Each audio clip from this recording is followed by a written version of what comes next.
आज हम बात करते हैं नया बायो का 11th बायो का नया चैप्टर का। इससे एक और दो क्वेश्चन हमेशा नीट 2023 में भी आता है, 22 में भी आया था। ठीक है, breathing and exchange of gases. तो पहले सबसे पहले इसमें रेस्पिरेटरी ऑर्गन क्या क्या है उसके बारे में हम जानकारी प्राप्त करते हैं। सबसे पहले जो मैकेनिज्म है ब्रीदिंग का, वो डिफरेंट है, सभी ग्रुप ऑफ एनिमल्स में अलग अलग होता है। वो इस बात पे डिपेंड करता है कि वो हैबिटेट कैसे में रहता है और उसका लेवल ऑफ ऑर्गेनाइजेशन क्या है, वो किस जगह पे रहता है, उसका हैबिटेट कैसा है और वो लेवल ऑर्गेनाइजेशन कैसा है। लेवल ऑर्गेनाइजेशन से मतलब ये है कि जैसे कि उसका टिश्यू लेवल है, ऑर्गन लेवल है या और ऑर्गन सिस्टम लेवल है, इस हिसाब से।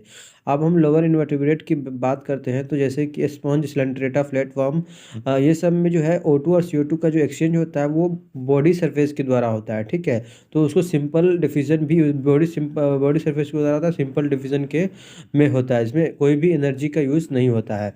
अर्थवर्म की जब हम बात करें तो उसमें मॉइस्ट क्यूटिकल प्रेजेंट होता है जो कि O2 CO2 के एक्सचेंज करने में हेल्प करती है। अब हम इंसेक्ट की बात करें तो उसमें नेटवर्क ऑफ ट्यूब प्रेजेंट होता है। नेटवर्क ऑफ ट्यूब प्रेजेंट होता है जिसको ट्रैकियल ट्यूब बोला जाता है, जो कि ट्रांस O2 CO2 का ट्रांसपोर्ट करने में बॉडी के अंदर में हेल्प करता है। अब हम स्पेशल वेस्कुलराइज स्ट्रक्चर की जब हम बात करते हैं तो उसको गिल्स बोला जाता है। स्पेशल वेस्कुलराइज स्ट्रक्चर जिसको गिल्स बोलते हैं, गिल्स के द्वारा अगर कोई भी ऑर्गेनिज्म अगर रेस्पिरेशन कर रहा है तो उसको ब्रैंकियल रेस्पिरेशन बोला जाता है। तो ज़्यादातर गिल्स कहाँ पे, एक्वाटिक आर्थ्रोपोड्स और मोलस्का के केस में गिल्स यूज होता है। जबकि हम बात करें अगर वेस्कुलराइज बैग की, तो वेस्कुलराइज बैग क्या कहलाता है, लंग्स कहलाता है, और इसके द्वारा जो रेस्पिरेशन करता है उसको पल्मोनरी रेस्पिरेशन बोला जाता है। तो टेरेस्ट्रियल फॉर्म में डिफरेंट टाइप के जैसे कि अमंग वर्टिब्रेट में अगर देखा जाए तो फिश यूज़ किया जाता है, गिल्स। फिश क्या यूज़ करता है, गिल्स यूज़ करता है। जबकि एम्फीबियंस की बात करें, रेप्टाइल्स, बर्ड्स, मैमल्स की बात करें तो लंग्स के द्वारा रेस्पिरेशन किया जाता है। अब हम अडल्ट एम्फीबियंस की बात करें, अगर फ्रॉग की वजह से बात करें तो वो स्किन के भी, मॉइस्ट स्किन के द्वारा भी रेस्पिरेशन करता है, उसको केटेनियस रेस्पिरेशन बोला जाता है। अब हम ह्यूमन रेस्पिरेटरी सिस्टम की बात करते हैं तो ह्यूमन रेस्पिरेटरी सिस्टम में देखो, लिप्स के ऊपर अबव लिप्स दो पेयर एक्सटर्नल नोस्ट्रिल्स प्रेजेंट है। ठीक है, एक्सटर्नल नोस्ट्रिल प्रेजेंट होता है। वो नोस्ट्रिल के अंदर नेसल पैसेज है, नेसल पैसेज को होते हुए नेजल चैम्बर में पहुंचता है, और जो नेजल चैम्बर है वो फेरिंग्स में, फाइनली फेरिंग्स में खुलती है। फेरिंग्स क्या है, एक ऐसा पाथवे है, ऐसा पैसेज है जो कि फूड और एयर दोनों को पास करता है। ठीक है, दोनों इसके थ्रू पास होता है। फेरिंग्स जो है फर्दर कहाँ पे, लेरिंग्स में ओपन होती है। लेरिंग्स फिर लेरिंग्स रीजन इनटू ट्रेकिया में ओपन हो जाती है। तो लेरिंग्स क्या है, लेरिंग्स एक कार्टिलेजिनियस बॉक्स है। क्या है, लेरिंग्स एक कार्टिलेजिनियस बॉक्स है जो कि साउंड प्रोड्यूस करने में हेल्प करती है। इसको साउंड बॉक्स भी बोला जाता है। अब देखो, during swallowing glottis can be covered by thin elastic flap called epiglottis. ठीक है, एपिग्लोटिस में, ग्लोटिस के पास में एक कवर लाइक स्ट्रक्चर होता है थिन इलास्टिक कार्टिलेज फ्लैप का, उसको एपिग्लोटिस बोला जाता है, जो कि फूड को प्रिवेंट करता है लैरिंग्स में जाने से। ठीक है, लैरिंग्स में जाने से फूड को प्रिवेंट करता है एपिग्लोटिस। ठीक है, एपिग्लोटिस क्या करता है, लैरिंग्स में फूड को जाने से प्रिवेंट करता है। आगे हम ट्रेकिया की बात करें तो ट्रेकिया एक स्ट्रेट ट्यूब है और ये मिड थोरेसिक कैविटी तक एक्सटेंड है। ठीक है, आप देखो मिड थोरेसिक कहाँ पे, फिफ्थ थोरेसिक वर्टिब्रेटी पे आते हैं। तो ये जो है ब्रोंकियाई जो होता है, ब्रोंकियाई यहाँ पे लेफ्ट और राइट ब्रोंकियाई में डिवाइड हो जाता है। अब हर ब्रोंकियाई का फर्दर डिवीजन होता है, सेकेंडरी टर्शियरी ब्रोंकियाई, अब ब्रोंकाई और ब्रोंक्यूल्स बनाता है। जब तक बनाता है तब तक टर्मिनल ब्रोंक्यूल तक बनाता है। ठीक है, अब देखो ट्रेकिया हो गया, primary, secondary, tertiary bronchial, initially bronchioles जो होता है ये सपोर्ट इनकम्प्लीटेड कार्टिलेज रिंग से बना होता है। ठीक है, अब हर टर्मिनल ब्रोंक्यूल जो है वो वेरी थिन होता है, very give rise to a number of very thin irregular cavity. जो भी जितना भी टर्मिनल ब्रोंक्यूल है वो सब एक वेस्कुलाइज्ड बैग लाइक स्ट्रक्चर बनाते हैं, जिसको एल्वेलाई बोलते हैं। ठीक है, एल्वेलाई बोलते हैं। अब ब्रांच देखो, जितना भी नेटवर्क ऑफ ब्रोंकाई था, ब्रोंक्यूल्स था और एल्वेलाई, सब मिलके लंग्स बनाता है।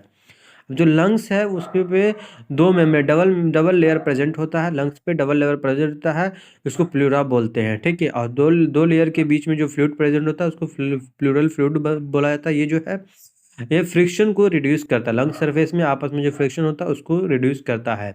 आउटर प्लूरल मेम्ब्रेन जो है, बाहर वाला जो मेम्ब्रेन है, लंग्स का जो बाहर वाला मेम्ब्रेन है वो थोरेसिक कैविटी के क्लोज में होता है। ठीक है, और जो अंदर वाला मेम्ब्रेन है, जो अंदर वाला प्लूरल मेम्ब्रेन है वो लंग्स के क्लोज कॉन्टेक्ट में होता है। ठीक है, अब देखो स्टार्ट करो, अगर एक्सटर्नल नोस्ट्रिल से टर्मिनल ब्रोंक्यूल की बात अगर हम करें तो इसको कंडक्टिंग पार्ट बोला जाता है। कौन सा पार्ट? कंडक्टिंग पार्ट बोला जाता है। जबकि हम एल्वेलाई और उसके डक्ट को रेस्पिरेटरी और एक्सचेंज पार्ट बोलते हैं। Exchange part, gases exchange part respiratory system के गैसेज एक्सचेंज पार्ट है। तो कंडक्टिंग पार्ट जो है कहाँ से है? एक्सटर्नल नोस्ट्रिल से टर्मिनल ब्रोंक्यूल तक कंडक्टिंग पार्ट है, और लंग्स, एल्वेलाई और उसका जो एल्वेलाई और डक्ट सब जो है वो सब respiratory system, respiratory exchange part है।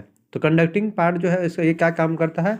ये जो भी यहाँ से जो भी एयर ट्रांसपोर्ट होता है उसका जो एयर मतलब जो एटमॉस्फेरिक एयर है उसको, जो एटमॉस्फेरिक एयर हम सांस ले रहे हैं उसमें जो ट्रांसपोर्ट हो रहा है उसका जो एयर है उसको क्लियर करेगा। मतलब एल्वेलाई, फाइनली देखो कंडक्टिंग पार्ट जो है कंडक्ट करता है, मतलब इन द एयर वगैरह को लंग्स तक पहुंचाता है, एल्वेलाई तक पहुंचाता है। तो उसको फिर जो भी फॉरेन पार्टिकल अगर जा रहा है तो उसको रिमूव करने का काम करेगा, ह्यूमिडिफाइज कराएगा, नमी प्रोवाइड करवाएगा। उसका जो बॉडी टेम्परेचर, मतलब मान गर्मी है, अगर गर्म गर्म एयर जा रहा है तो उसको टेम्परेचर को भी बॉडी टेम्परेचर के लगभग ब्रिंग लाएगा।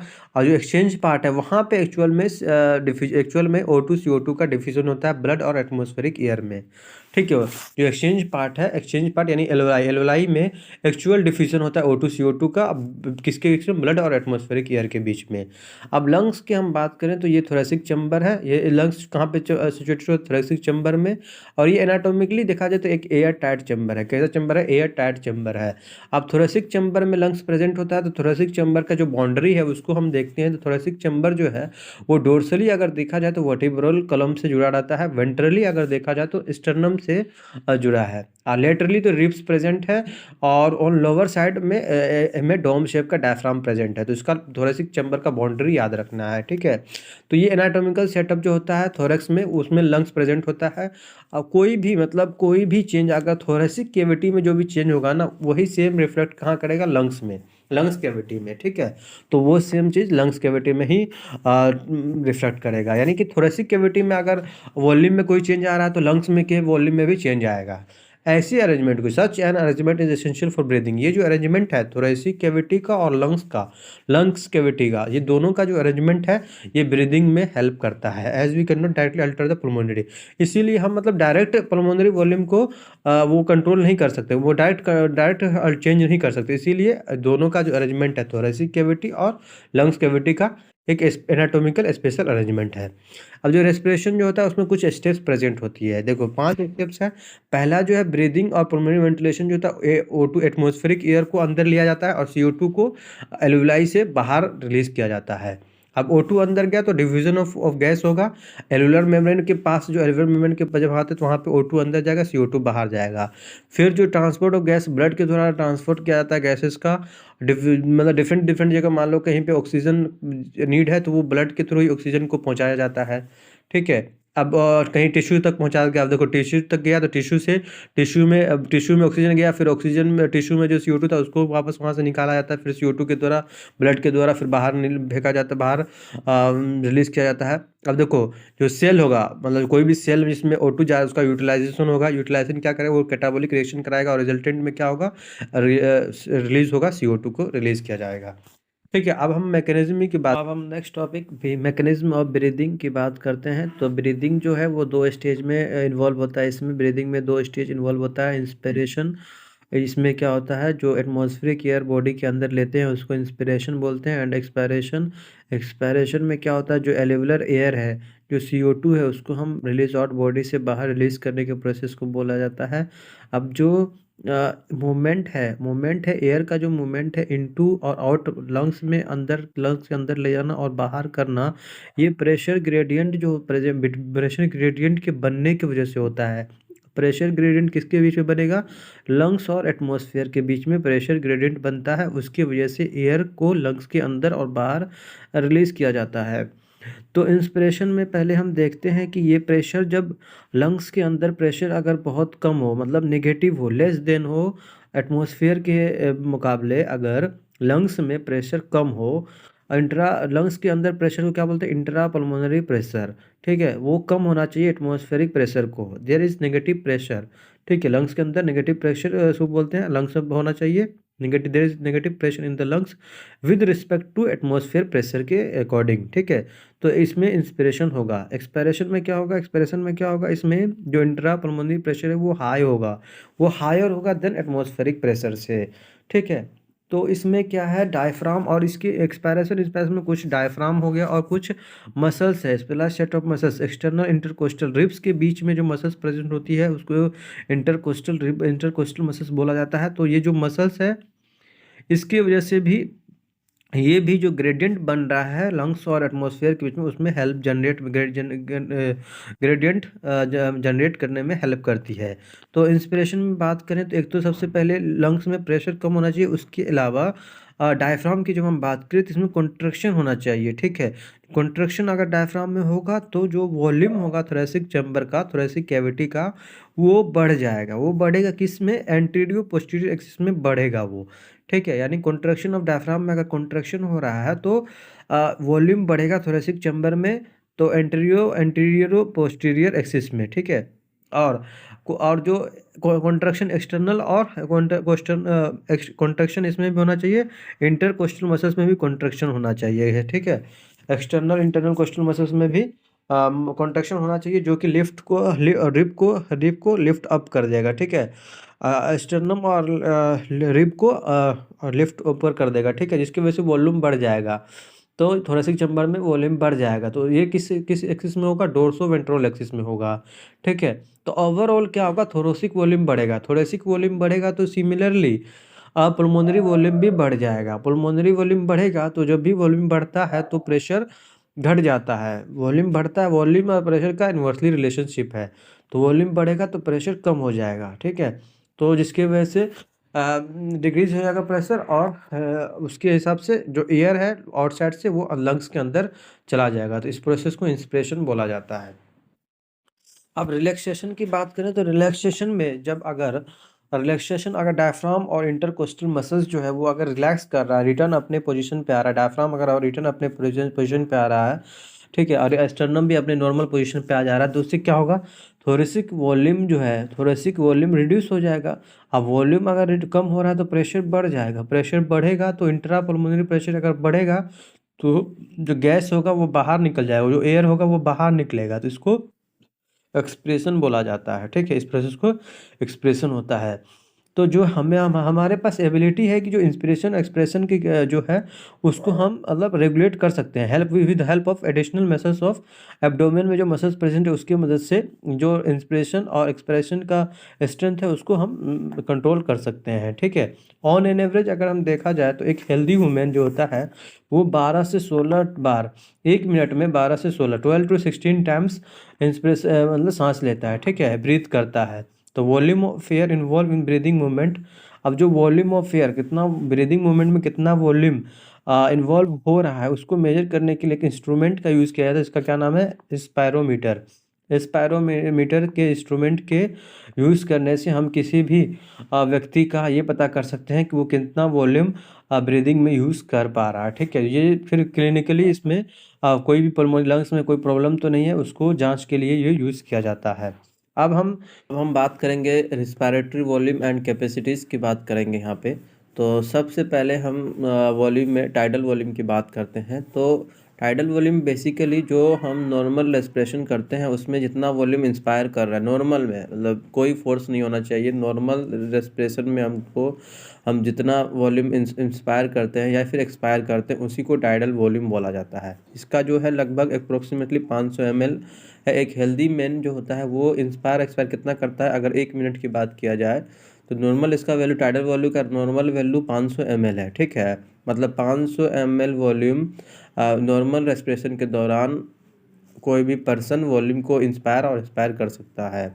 अगर हम उसको एक मिनट के में बैठाएं तो एक मिनट में हेल्दी मैन एक मिनट में कितना बार सांस लेता है ये याद होना चाहिए पहले। तो 12 से 16 टाइम्स, ठीक है, 12 to 16 टाइम्स। तो इससे मल्टीप्लाई कर दो, 12 को अगर 500 से मल्टीप्लाई करो तो 6000 आ गया, और 16 को अगर 500 से मल्टीप्लाई तो 8000 आ गया। तो एक हेल्दी मैन जो है इंस्पायर एक्सपायर कितना करेगा, 600 to 800 ml, 6000 to 8000 ml पर ऑफ एयर पर मिनट, ठीक है। अब एक आता है inspiratory reserve volume. Inspiratory reserve volume मतलब ये है कि इसमें तुम फोर्सफुली कितना वॉल्यूम इंस्पायर कर सकते हो, इंस्पायर कर सकते हो, ठीक है। तो इसमें एवरेज जो होता है 2500 से 3000 ml वॉल्यूम जो है, एयर वॉल्यूम जो है हम फोर्सफुली इंस्पायरेशन कर सकते हैं। उसके बाद आता है एक्सपायरेटरी रिजर्व वॉल्यूम। तो इसमें क्या है, कितना वॉल्यूम तुम एक्सपायर यानी फोर्सफुली एक्सपायर कर सकते हो और मतलब बाहर लंग्स से बाहर निकाल सकते हो। तो उसमें लगभग 1000 से 1100 ml है। नेक्स्ट हम बात करते हैं रेजिडुअल वॉल्यूम। रेजिडुअल वॉल्यूम वो वॉल्यूम है जब वॉल्यूम जो लंग्स में बचा हुआ है, मतलब फोर्सफुल एक्सपायरेशन कर दिए हैं उसके बाद भी लंग्स में उतना वॉल्यूम बचा होगा, अगर वो वॉल्यूम भी निकल जाएगा तो लंग्स कोलैप्स कर जाता है। तो ये एवरेज वॉल्यूम कितना है, 1100 से 1200 ml, याद रखना है। नेक्स्ट हम कुछ कैपेसिटीज़ की बात करते हैं जो कि क्लिनिकल डायग्नोसिस में बहुत हेल्प करता है। अगर कोई प्रॉब्लम है लंग्स में तो उसमें वो ये सब इंस्पायरेटरी कैपेसिटी ये सब यूज़ होता है। तो पहले इंस्पायरेटरी कैपेसिटी, देखो नाम से पता चला इंस्पायरेटरी कैपेसिटी। इंस्पिरेशन मतलब इंस्पिरेशनल वाला जो फोर्सफुल वाला था और नॉर्मल वाला था, दोनों को ऐड करना है बस। वो वॉल्यूम जो जो हम एक पर्सन इनहेल कर सकता है, वो इंस्पायर कर सकता है नॉर्मल एक्सपायरेशन के बाद, तो उस वॉल्यूम को इंस्पायरेटरी कैपेसिटी बोला जाता है। जैसे कि इसमें टाइडल वॉल्यूम भी आ जाएगा और इंस्पायरेटरी रिजर्व वॉल्यूम भी हो जाएगा, यानी TV plus IRV। Next expiratory reserve volume, expiratory capacity. Expiratory capacity में एक नॉर्मल इंस्पिरेशन कितना एक्सपायर कर सकते हो, तो कितना एक्सपायर कर सकते हो, तो टाइडल वॉल्यूम एक्सपायर होगा ही, ठीक है। और उसके साथ साथ जो एक्सपायरेटरी रिजर्व वॉल्यूम था वो भी एक्सपायर होगा। तो ये एक्सपायरेटरी कैपेसिटी कितना क्षमता है कि तुम एक्सपायर वॉल्यूम कितना वॉल्यूम अपने लंग से बाहर निकाल सकते हो, उसको एक्सपायरेटरी कैपेसिटी बोला जाता है। एक तो टाइडल वॉल्यूम जो लेते हो वही निकाल देते हो, फिर जिसके अंदर निकालने का क्षमता है reserve volume, expiratory reserve volume, वो भी इसमें ऐड हो जाता है। और देखो फंक्शनल रेजिडुअल कैपेसिटी नेक्स्ट की बात करते हैं। तो वॉल्यूम जो नॉर्मल एक्सपायरेशन के बाद जो वॉल्यूम इसमें है रह गया है लंग्स में, उसको ही बोला जाता है नॉर्मल एक्सपायरेशन के बाद। रेजिडुअल वॉल्यूम जो था ना, रेजिडुअल वॉल्यूम और फंक्शनल रेजिडुअल कैपेसिटी में डिफरेंस ये है कि रेजिडुअल वॉल्यूम की कैपेसिटी, रेजिडुअल वॉल्यूम में फोर्सफुल एक्सपायरेशन करने के बाद, मतलब फोर्सफुल एक्सपायरेशन कर दिए तो कितना वॉल्यूम रिमेन बचा लंग्स में, उसको बोलते हैं रेजिडुअल वॉल्यूम। अब फंक्शनल रेजिडुअल कैपेसिटी क्या है कि वह वॉल्यूम जो नॉर्मल एक्सपायरेशन करेंगे, तो नॉर्मल जब एक्सपायर हम कर देंगे तो 500 ml तो चला गया, बाकी ERV बचा और RV बचा। तो ये है वो वॉल्यूम जो नॉर्मल एक्सपायरेशन के बाद लंग्स में बच जाता है। वाइटल कैपेसिटी में क्या है ना, इसमें जो है कितना वॉल्यूम या तो इनहेल कर सकता है एक्सपायरेशन के बाद, या फिर कितना वॉल्यूम एक्सपायर कर सकता है इनहेल करने के बाद। तो ये है, तो इसमें ERV TV प्लस IRV आ जाएगा। टोटल लंग कैपेसिटी में क्या है, टोटल लंग कैपेसिटी में टोटल जितना वॉल्यूम ऐड कर दो सबको, ठीक है, रेजिडुअल वॉल्यूम के साथ साथ vital capacity plus residual volume, जितना लंग्स में फोर्सफुल इंस्पिरेशन हो सकता है, ठीक है, कितना वॉल्यूम उसमें रहेगा। तो मतलब वॉल्यूम फोर्सफुल इंस्पायर किया तो उसमें IRV आ जाएगा, ठीक है, ERV आ जाएगा, TB आ जाएगा, IRV हो जाएगा, यानी vital capacity plus residual volume. अब हम बात करते हैं नेक्स्ट टॉपिक की, हम बात करते हैं एक्सचेंज ऑफ गैस। एल्वेलाई जो है वो प्राइमरी साइट है गैसेस एक्सचेंज करने के लिए। जो एल्वेलाई होता है उसमें, लंग्स का जो एल्वेलाई होता है उसमें ही गैसेस एक्सचेंज, मेनली उसमें गैसेस एक्सचेंज होता है।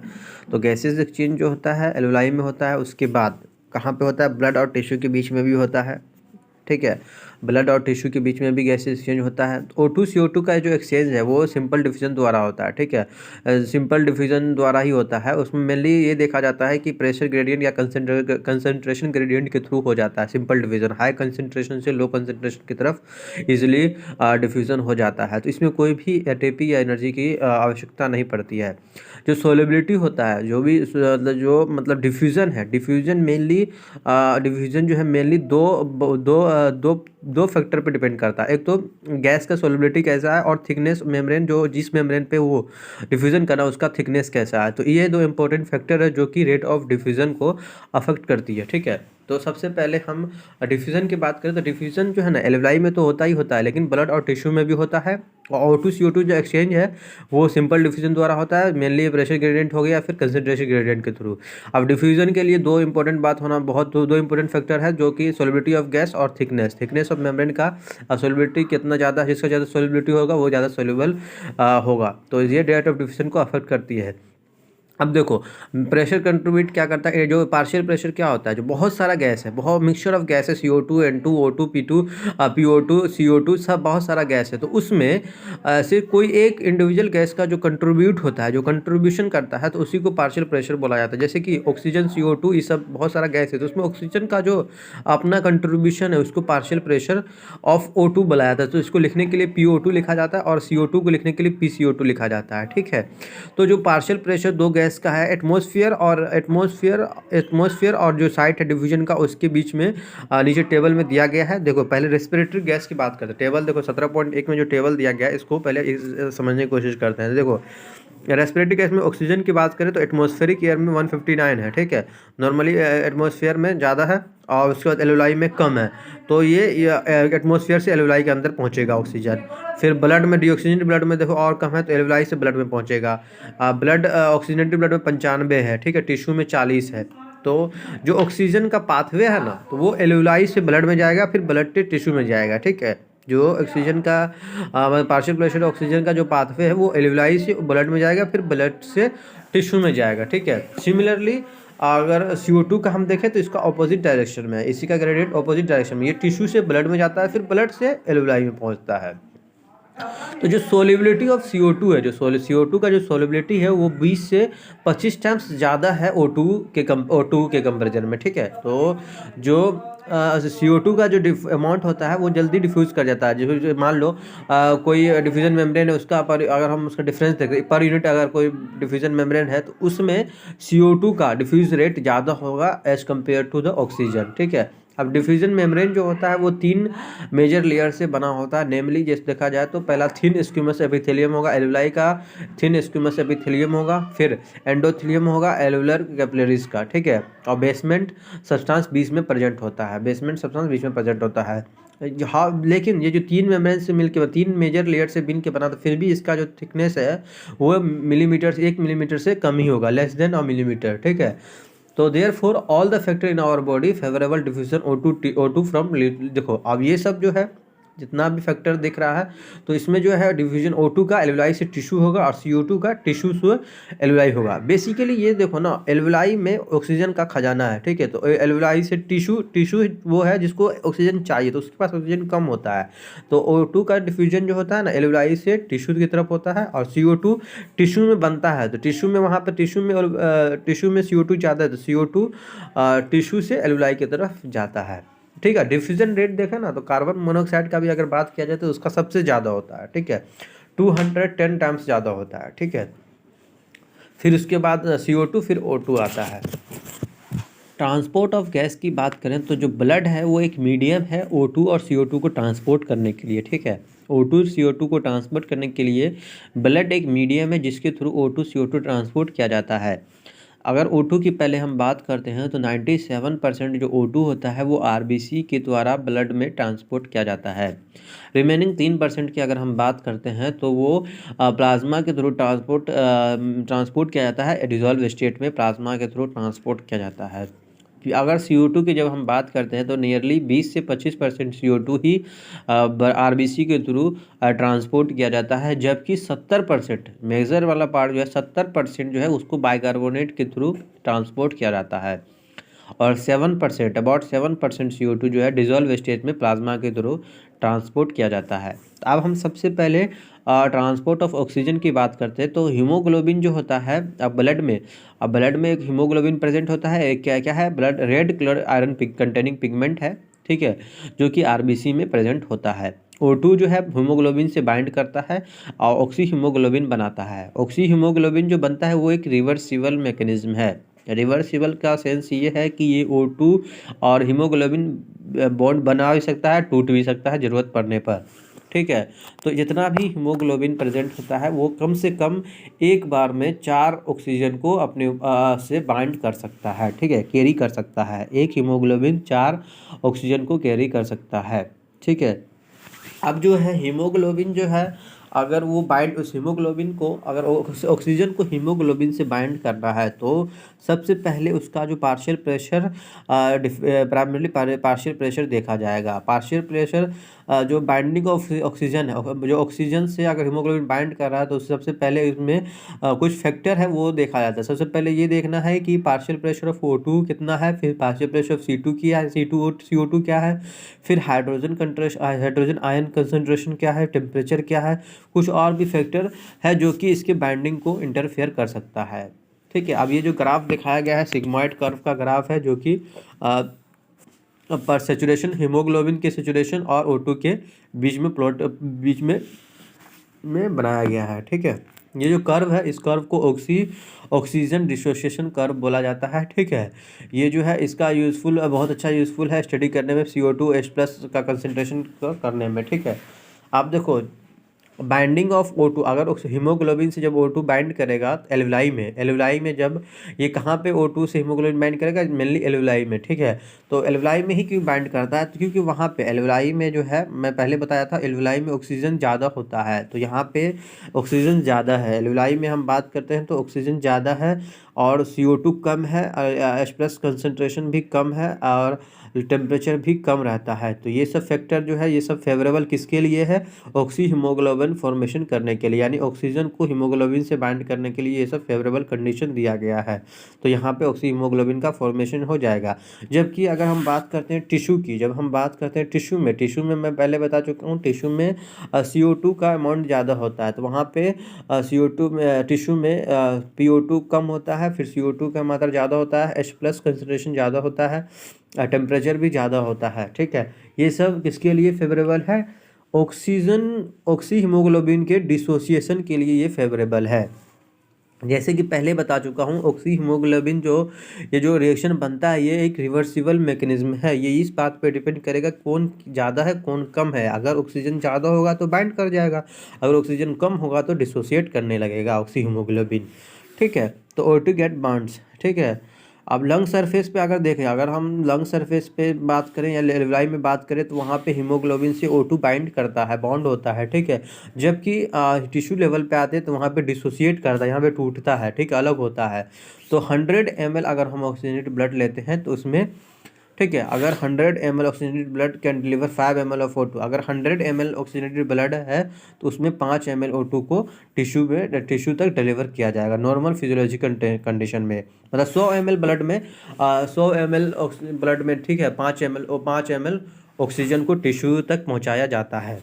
ठीक है, अब हम नेक्स्ट बात करते हैं transport of CO2। Transport of CO2 की बात करते हैं। CO2 जो है ये भी हीमोग्लोबिन के थ्रू ही कैरी किया जाता है, लेकिन कंसंट्रेशन पे डिपेंड करता है। और अगर हीमोग्लोबिन CO2 से बाइंड होता है तो उसका क्या कहते हैं, जैसे ऑक्सीजन अगर हीमोग्लोबिन से बाइंड कर रहा था तो ऑक्सी हीमोग्लोबिन कहते थे।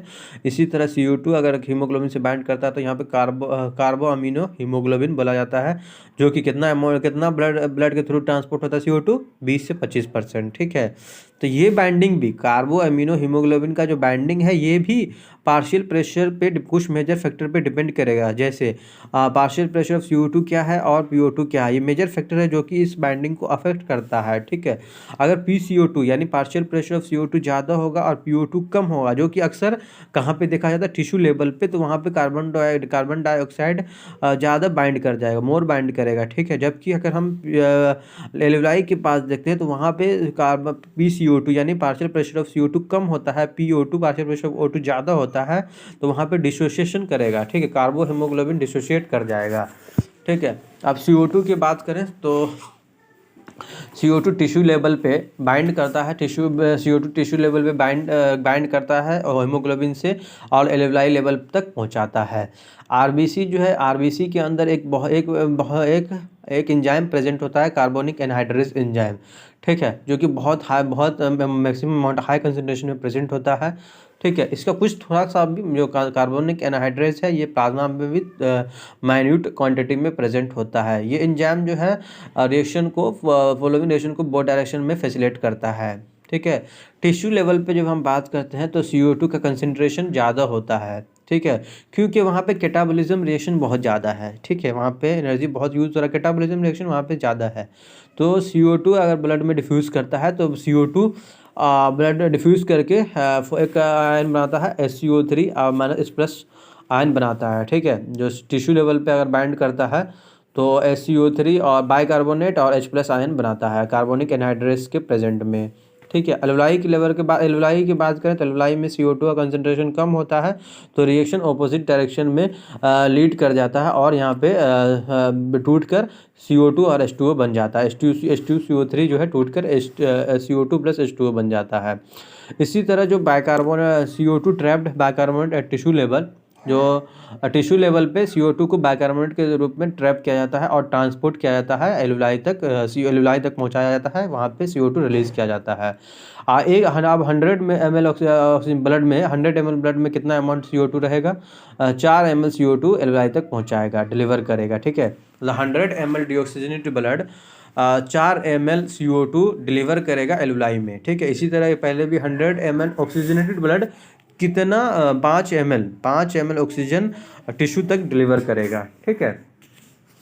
रेगुलेशन ऑफ रेस्पिरेशन की बात करते हैं तो वो जो ह्यूमन बीइंग के पास एक सिग्निफिकेंट एबिलिटी है, ह्यूमन बीइंग के पास जो है एक सिग्निफिकेंट एबिलिटी है कि वो रेस्पिरेटरी रिदम को मेंटेन और मॉडरेट कर सके, कि किस बेस पे? डिमांड ऑफ बॉडी टिश्यू क्या डिमांड कर, अगर ज़्यादा डिमांड है तो वो बढ़ा भी सकता है, घटा भी सकता है। तो ये जो है ये न्यूरल सिस्टम द्वारा कंट्रोल किया जाता है। स्प्लाइस सेंटर प्रेजेंट है मेडुला में, ठीक है, मेडुला रीजन में, ब्रेन के मेडुला रीजन में स्प्लाइस सेंटर प्रेजेंट है जिसको रेस्पिरेटरी रिदम सेंटर बोला जाता है, जो कि रेस्पिरेटरी रिदम को कंट्रोल कर रेगुलेशन करने में प्राइमरी रिस्पॉन्सिबल प्ले रोल करता है, ठीक है। दूसरा सेंटर है पोन्स, ब्रेन में ही दूसरा सेंटर है पोन्स, जो कि न्यूमेटिक सेंटर कहलाता है और ये भी रेस्पिरेटरी रिदम के फंक्शन को मॉडरेट करता है, ठीक है।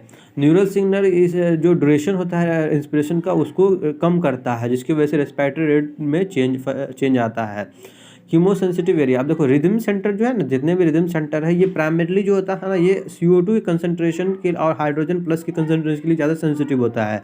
अगर CO2 देखो O2 तो बॉडी में ज़्यादा ही रहता है तो उसके लिए कोई सेंसिटिव एरिया नहीं है, लेकिन CO2 तो ऑक्सीजन बॉडी में प्रेजेंट ज़्यादा नहीं होता है, तो उसके लिए रिदम सेंटर में CO2 के लिए CO2 और H+ के लिए हाईली सेंसिटिव है, ठीक है। रिदम सेंटर जो है, ठीक है, वो CO2 और H+ के लिए हाईली सेंसिटिव है, ठीक है। अगर इसका अमाउंट CO2 H+ का कंसंट्रेशन बढ़ जाता है तो रिदम सेंटर के पास तुरंत मैसेज पहुंच जाता है, फिर उसको रेगुलेट करना पड़ता है, ठीक है। रिसेप्टर और भी रिसेप्टर प्रेजेंट होता है जो CO2 और H+ कंसंट्रेशन को मेजर करने के लिए एओर्टिक आर्क और कैरोटिड आर्टरी में भी रिसेप्टर प्रेजेंट होता है, जो कि पहचान जाता है कि CO2 और H+ कंसंट्रेशन को चेंज हो रहा है कि नहीं। अगर चेंज होता है तो फिर रिदम सेंटर को ब्रेन के जो पार्ट्स है मेडुला, वहाँ पे मैसेज पहुँचाता है, फिर वहाँ से सिग्नल आता है कि उसको अगर बढ़ रहा है तो उसको कम करता है। तो ऑक्सीजन का जो रोल है ना वो रेस्पिरेटरी रिदम में बहुत क्वाइट इनसिग्निफिकेंट है।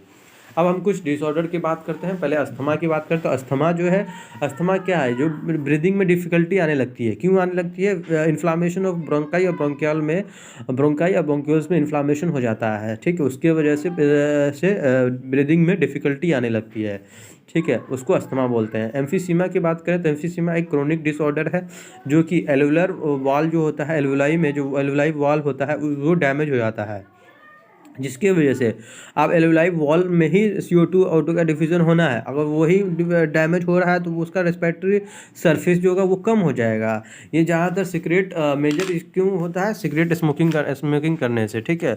अब ऑक्यूपेशनल डिसऑर्डर है लास्ट, ऑक्यूपेशनल रेस्पिरेटरी डिसऑर्डर है। ये जो डिसऑर्डर है ये कुछ इंडस्ट्री में जैसे कि ग्राइंडिंग होता है, मतलब ग्राइंडिंग, स्टोन ब्रेकिंग वगैरह, जहाँ पे तो डस्ट वगैरह बहुत ज़्यादा होता है, ठीक है, वहाँ पे ये प्रॉब्लम ज़्यादा होता है। ऑक्यूपेशनल रेस्पिरेटरी डिसऑर्डर वहाँ पे ज़्यादा होता है क्योंकि वहाँ पे धूल मिट्टी बहुत ज़्यादा अमाउंट में इनहेल करते हैं, ऑक्सीजन के साथ, एयर के साथ हम इनहेल करने लग जाते हैं, जिसकी वजह से फाइब्रोसिस होने लगता है, यानी फाइब्रस टिश्यू प्रोलिफरेट होने लगती है, इन्फ्लामेशन होने लगता है, ठीक है, जिसकी वजह से लंग्स में सीरियस डैमेज होने लगता है लंग्स। वर्कर जो है, इसीलिए वर्कर को चाहिए इंडस्ट्री में, जो भी इंडस्ट्री में काम करे तो वो मास्क उसको पहनना चाहिए, क्योंकि ये ग्राइंडिंग होता है, छोटे छोटे स्मॉल पार्टिकल्स वगैरह जो एयर के साथ हमारे लंग्स में पहुंच जाते हैं तो वहाँ पे लंग्स को डैमेज कर सकते हैं, ठीक है। तो ये ऑक्यूपेशनल रेस्पिरेटरी डिसऑर्डर हो गया है कंप्लीट।